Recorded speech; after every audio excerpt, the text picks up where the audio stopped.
Good morning, students. Today we are going to learn Standard 7th subject English. Today we will begin learning with a new poem. Poem number 3.4 The Brook. This poem, The Brook, is written by the poet Alfred Lord Tennyson. Students, brook means a small flow of water which is smaller than a stream. In this poem, the brook is telling us about its journey. The brook itself is narrating its story, that is, it is narrating us about all the places through which it passes, and also it is comparing its journey to the journey of life of man or of human being. Students, before beginning with the poem, let us know something about the poet. The poet of the poem The Brook is Alfred Lord Tennyson. Lord Tennyson was born in the city of Lincolnshire in the year 1809. He lived during the Victorian Age in England. Victorian Age is the time period when Queen Victoria ruled over England. The skills of craftsmanship and noble ideas that Alfred Tennyson had attracted a large audience towards poetry during the time period when novel writing and reading was more encouraged among the readers. This shows that the poems written by Alfred Tennyson had great influence over the people, and people loved reading his poems. Lord Tennyson died in the year 1892 in England. Students, now let us begin with the poem. We will begin with reciting the first stanza. I come from haunts of coot and hun. I make a sudden sally and sparkle out among the fern to bricker down a valley. So, students, in this stanza, the brook is telling us about the journey which it has just begun. The brook begins its journey from haunts. Haunt is a place where one visits regularly or oftenly.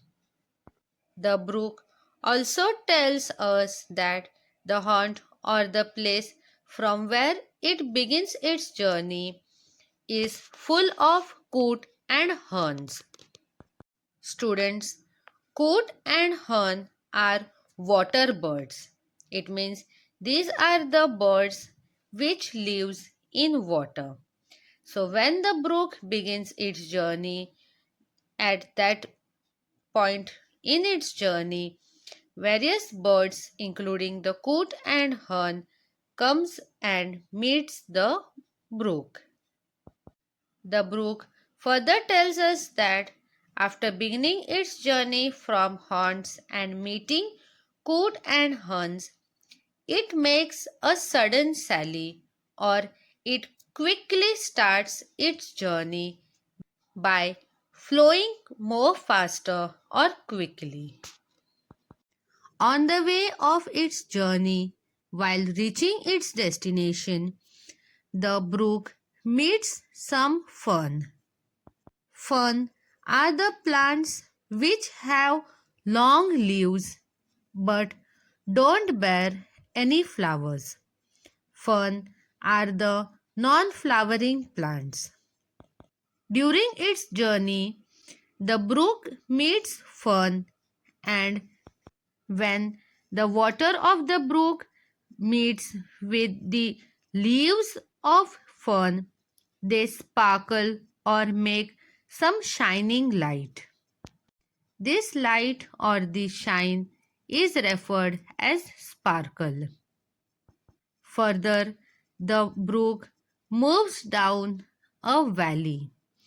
It flows through the mountains and then moves towards the valley to bicker or to move fastly or rapidly, making noise or a loud noise. In short, the brook is telling us that when it is flowing through the mountains or moving down through the valley, it bickers or makes loud noise and flows rapidly.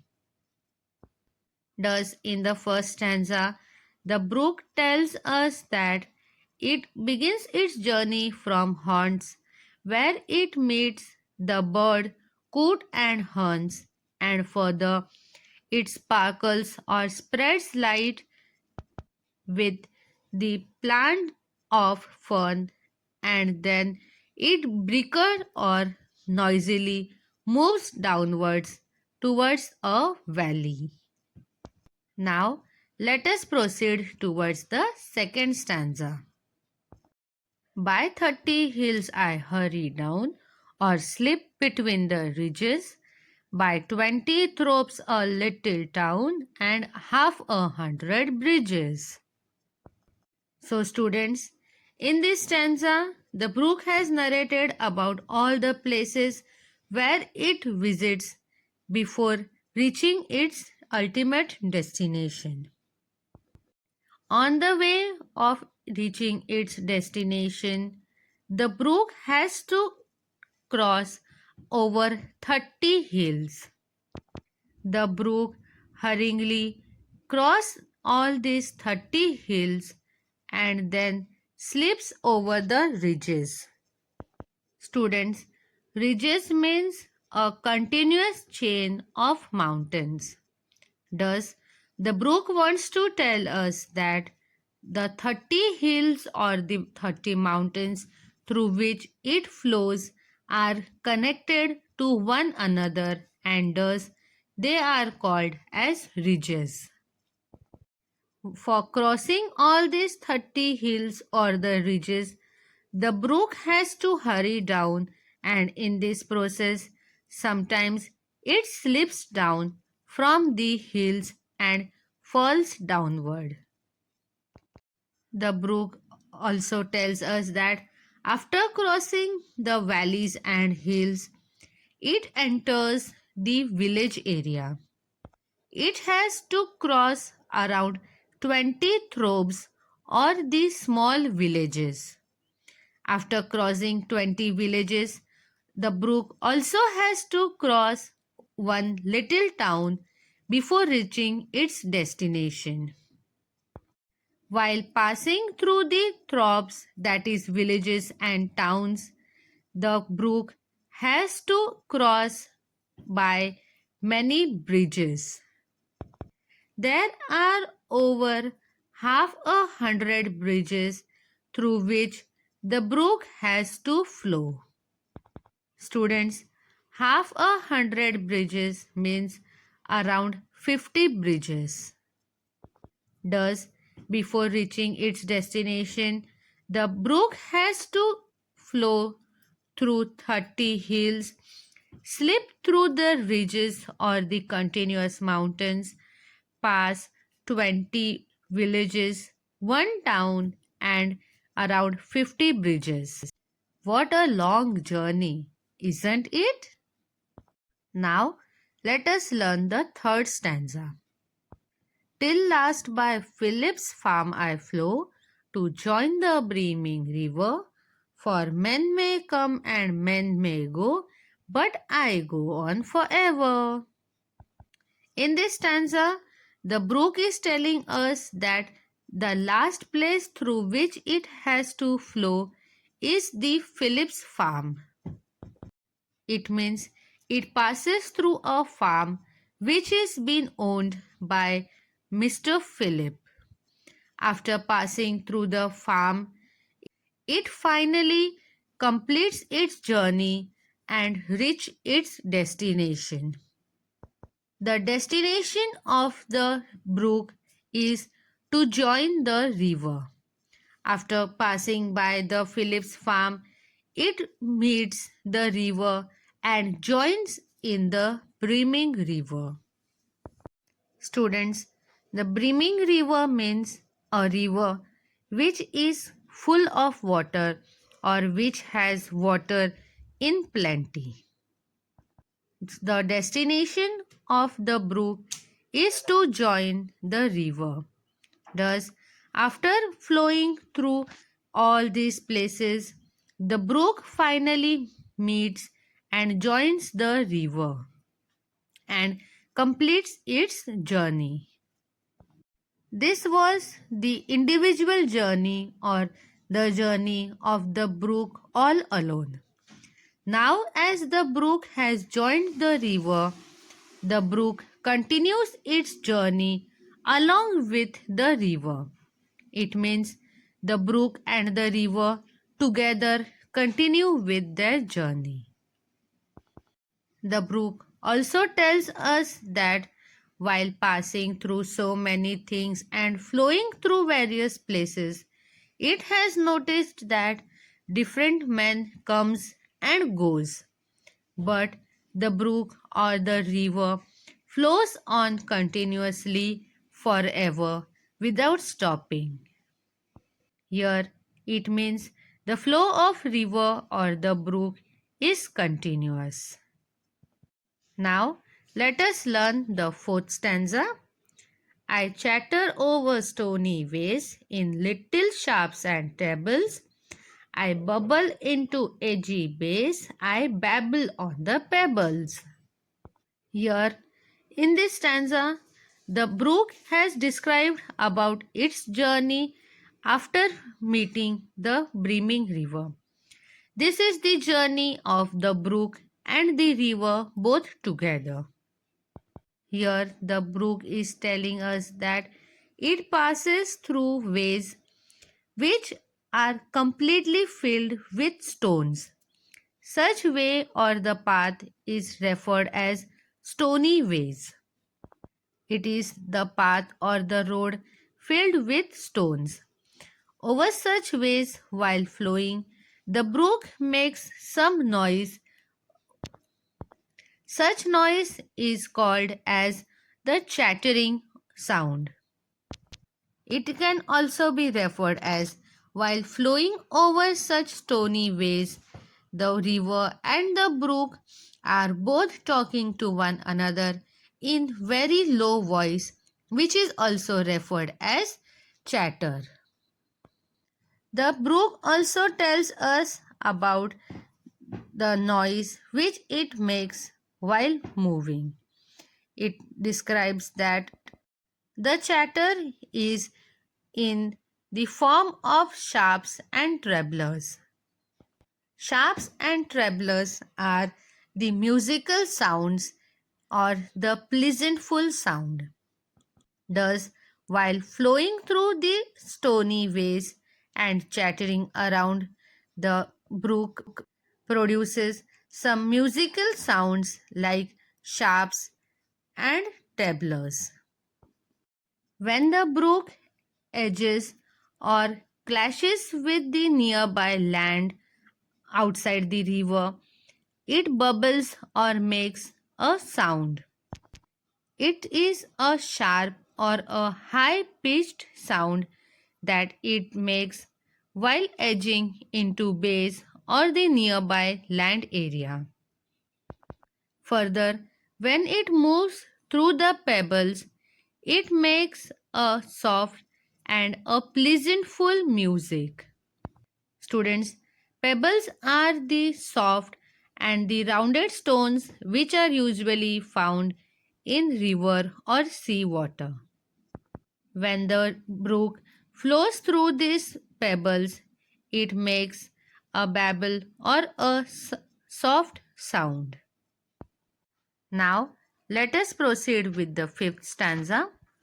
With many a curve my banks I fret, by many a field and fallow, and many a fairy foreland set, with willow weed and mallow. In this stanza, In the first line, the brook is telling us that when it takes a curve or moves apart, then it creates a loud and a unpleasant sound on the banks of the river. Students, fret means the groan or the loud and unpleasant sound. This noise is made when the brook and the river takes curves or turns. After taking turns, the brook flows through fields and fallows. Students, field means the land which is under cultivation and fallow means the uncultivated or the open and barren land. Thus, while flowing, the brook moves through the fields and also through uncultivated land. In its journey, the brook also flows through a fairy foreland. Students, foreland means the entrance or the entry point. Thus, the brook is telling that on its journey, it flows through a fairyland, which is a scenic place or a very beautiful place.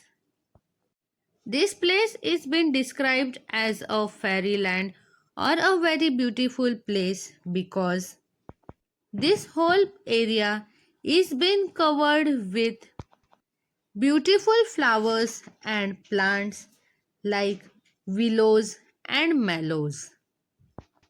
Students, willows are the trees which have thin and long branches, and mallows are the plants which have beautiful purple colored flowers on it. Thus, the land on which there are willow trees and the mallow plants is referred as a fairyland through which this brook flows. Now let us learn the sixth stanza. I chatter, chatter as I flow to join the brimming river. For men may come and men may go, but I go on forever. Again in this stanza, the brook tells us that while joining the brimming river, it makes chatter and chatter sound or the loud noise while merging or flowing through the river. While flowing through the river, the chattering noise is made by the brook. Also, the brook specifies that on its journey, it meets many men which come and go, but it is the brook who goes on forever.